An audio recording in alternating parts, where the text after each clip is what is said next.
이근 대위와 관련한 비투 논란은 일단락이 됐습니다. 당초 자신의 채무에 대해서 강력히 부인하던 이근 대위가요, 지난 5일이었습니다. 해명 영상을 올려가지고 모두 사실이다. 그리고 그 채권자인 김모 하사에 대해서 사과한다는 영상을 올렸습니다. 하지만 저희는 이번 사건이 이 구체적인 그 채권 채무 분쟁을 넘어서서 어떤 지인 간의 돈 거래와 관련된 분쟁이 생겼을 경우에 어떻게 대처하는 것인지 좋은지 생활 속 법률 이야기를 중심으로 한번 이 문제를 풀어볼까 합니다.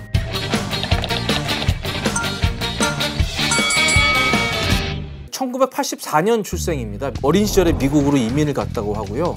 그 미국 버지니아 군사대학을 졸업했다고 하네요. 2007년에 우리나라 해군 사관 후보생 OCS로 입대를 했습니다. 그리고 2010년에 UDT, 여기서 중대장, 대위로 근무를 했고요.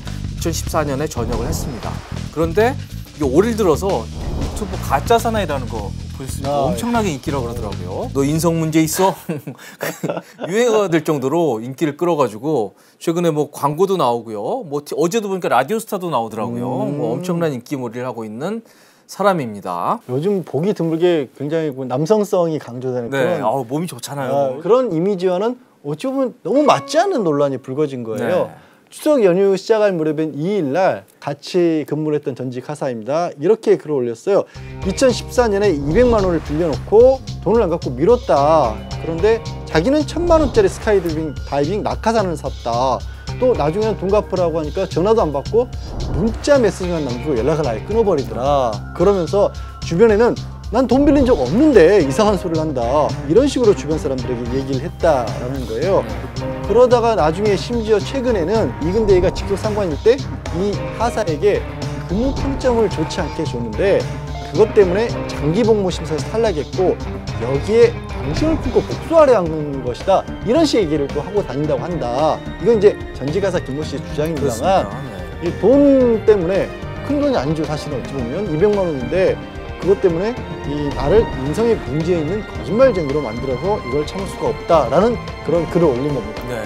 그래서 지난 추석 때 실검 1위로 오르더라고요. 이근 대위가 누군지 몰랐는데 계속 1위로 올라가지고 봤더니 이런 사람이더라고요. 사실 이것 때문에 이근 대위가 누군지 알게 된 사람도 사실 맞습니다. 많았어요. 저도 그렇고요. 네. 예. 그리고 직후에 이근 대위가 또 해명을 합니다. 네. 뭐라고 해명을 하냐면 아니다. 돈 빌린 거 맞는데 돈을 갚았다. 200만 원이 사실 200만 원 조금 더 안 되게 빌린 것 같은데 200만 원을 하는데 어쨌든 갚았다. 이 100만 원에서 한 150만 원 가량은 현금으로 다 줬고 그다음에 장비 그리고 스카이다이빙을 가르쳐 줬으니까 자기는 나는 강습료를 받아야 될 거 아니냐. 그러니까 그거 합하면 흔히 하는 말로 퉁쳤다. 뇌물 변제를 한 것이다. 이렇게 얘기를 했고요.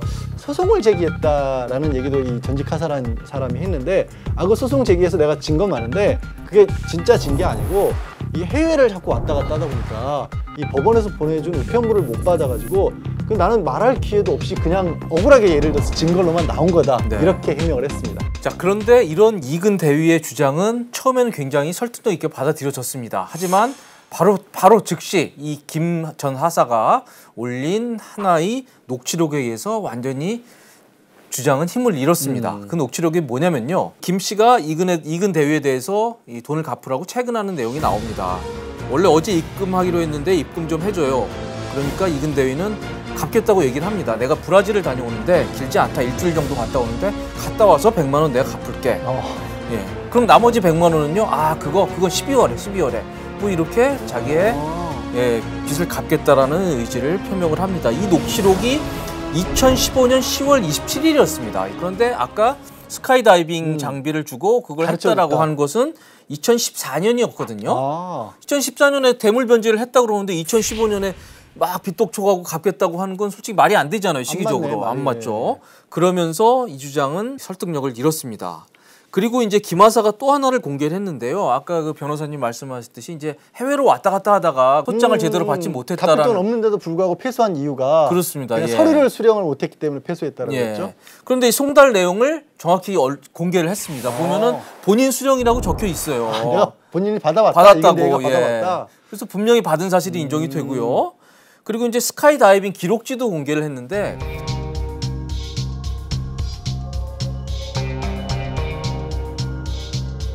그리고 또 그 아까 얘기했던 녹취록이 2015년 10월 27일이었는데 그 이후에는 최소한 스카이다이빙을 배운 기록이 없어요. 예. 그나마도 얼마 하지도 않았다는 얘기네요. 그렇죠. 가르쳐줬다라고 할지라도. 그러니까 이근 대위가 자기의 채무를 인정을 한 다음에는 스카이다이빙을 배운 적이 없다라는 걸 입증을 한 거죠. 결국 그래서 대물변제 사실이 없다라고 얘기를 한 겁니다. 결국 이런 증거 앞에서 이제 이근 대위는 무릎을 꿇었습니다. 그래서 지난 5일 날 처음에 올렸던 자기 해명 영상을 다 삭제를 했고요. 자기가 잘못했다. 그리고 이 채권자인 김 하사, 이제 실명도 얘기했더라고요. 김 하사한테 사과하고 그 사람의 명예를 위해서 내가 이렇게 사과하는 영상을 올린다. 이렇게 하면서 이 문제는 일단락이 됐습니다. 사실 우리가 이제 기왕 얘기한 것처럼 이미 사안 자체는 정리가 됐어요. 근데 이거를 되짚어보는 이유가 뭐냐면 지인하고 돈 거래하는 게 생각보다 그렇게 간단한 일이 아니다. 그리고 이렇게 좀 서로 얼굴 붉힌 일로 이어지기가 십상이다. 그래서 그런 부분들을 좀 사전에 예방도 하기도 하고 혹시라도 억울한 일을 겪었다면 어떻게 해야 될까 이런 것들 좀 얘기를 나눠보자라는 취지인 거죠. 근데 이제 두 사람 간의 대화를 주고받으면서 저 가장 먼저 변호사로서 꼭 짚어서 말씀드리고 싶은 거는 증거의 중요성이에요. 그러니까 우리 뭐 변호사들도 법이 어쩌고 무슨 경력이 어쩌고 설령 대법관 출신을 가져다 놔도 변호사를 가져다 놔도 증거가 없으면 아무것도 못 하는 거거든요, 사실은. 그렇죠. 법리 이전에 복잡한 법리 이전에 증거가 우선인데 그 증거가 이게 그 지인들끼리 친구들끼리 예를 들어서 동창들끼리 만들기가 쉽지가 않습니다. 그 200만 원 가지고 차용증 쓰긴 그렇잖아요. 200만 원이면 그래도 몰라. 2만 원은 진짜 쓰기 어려워요. 그런데 이 하사란 분이 녹취를 했잖아요. 이게 아주 절묘한 내용이 들어있습니다. 그렇습니다. 뭐가 들어있냐면 금액이 나와요, 그 안에. 얘기를 해서 100만 원은 언제, 또 100만 원은 언제 이런 식으로 해서 전체 금액이 특정이 되고요. 그다음에 변제 기일, 언제까지 갚겠다라는 게 나와요.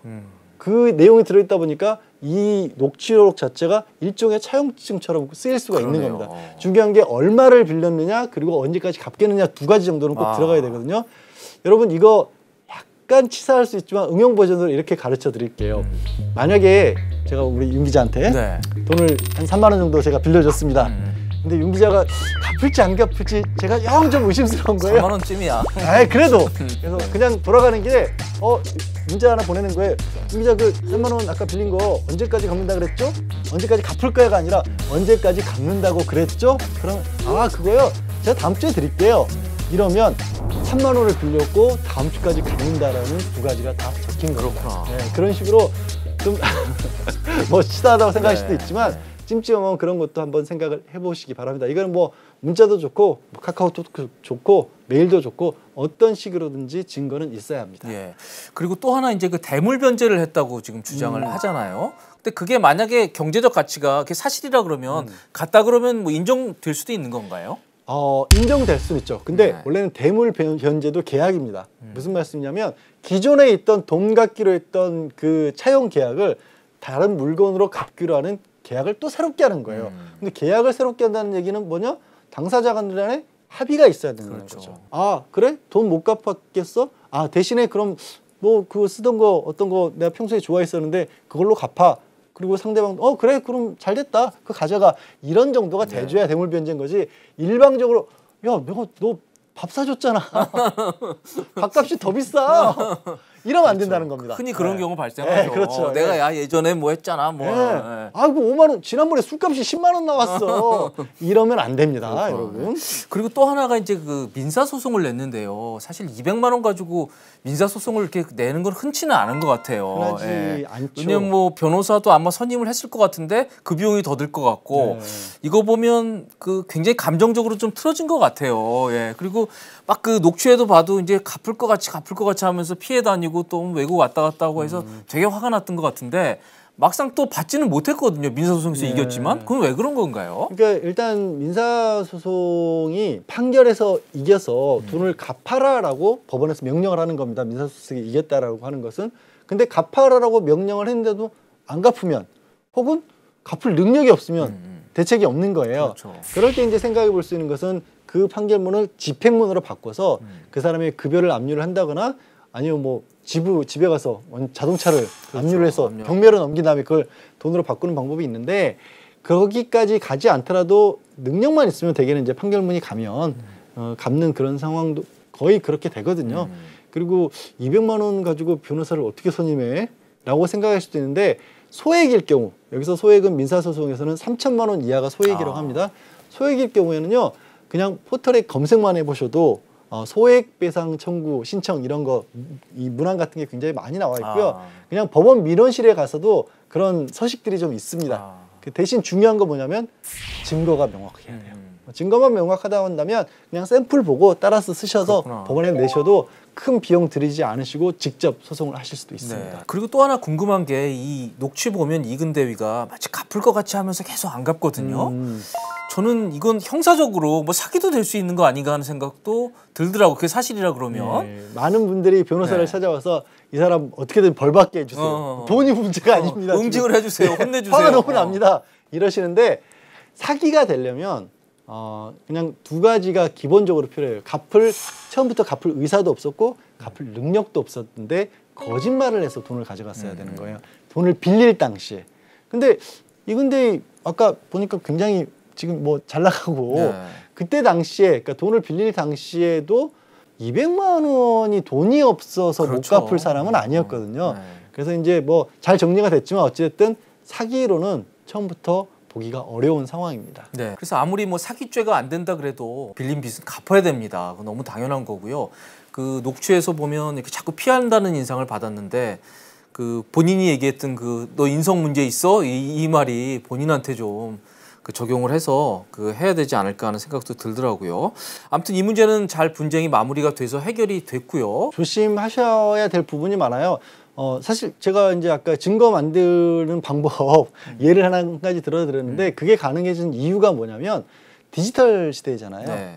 모든 흔적들이 남습니다. 그래서 설령 이 사안은 다행히 원만하게 합의가 됐지만 큰일 나실 수 있습니다. 맞습니다. 아무튼 이번 그 이근 대위 비투 논란에 대해서는 그 여러 가지 그 저희들이 알아야 될, 새겨야 될 그런 법률적인 상식들도 많이 나오고 있습니다. 오늘 속고 살지만 여기까지입니다.